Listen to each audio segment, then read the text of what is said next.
When you're in that world of burnout, it's very likely that you've become slightly overly focused on dopamine, whether that's in the pursuit of pleasure through burning out, through partying and having fun, or if it's from a work perspective, you've probably got a little bit too focused on your financial win and your career progression and so on.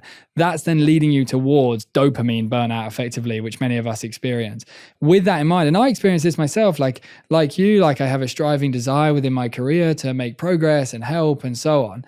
I really, in your mind, would be asking yourself, how much oxytocin am I getting and is it balancing out the dopamine? And with that, that means how good is the connection that I'm experiencing in my life right now? Like, am I making time to FaceTime and call my mum and dad and ask how their lives are going and sit for a whole conversation and just ask questions and not say loads about you and what's going on in your life and how amazing you are in your career, but just simply ask them, how are you doing? That might be connecting with your children more, your partner more, but fundamentally you see that if we get more oxytocin, it moves our mind towards that close connection that a human so deeply needs.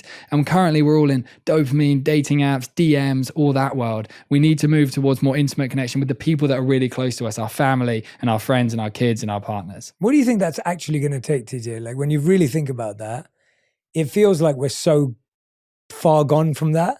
Now, what's that actually going to take for us to really value connection for what we know it can do?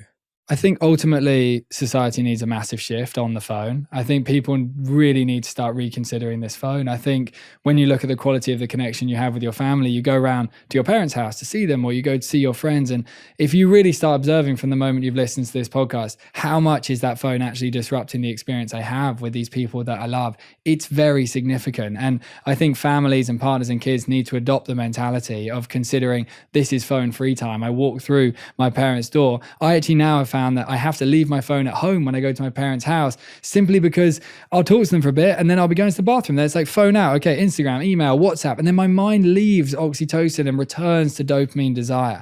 It's so important to have these prolonged dopamine detoxes where oxytocin is the primary goal and the phone is the primary thing disrupting that. If we can start becoming comfortable with the idea of, wow, I'm going to spend 2 hours off my phone, I'm going to spend an hour off my phone, and my only goal is going to be to listen to these people, to look them in the eye, to ask them good questions and to give them love, I think that fundamentally is going to shift the way society operates.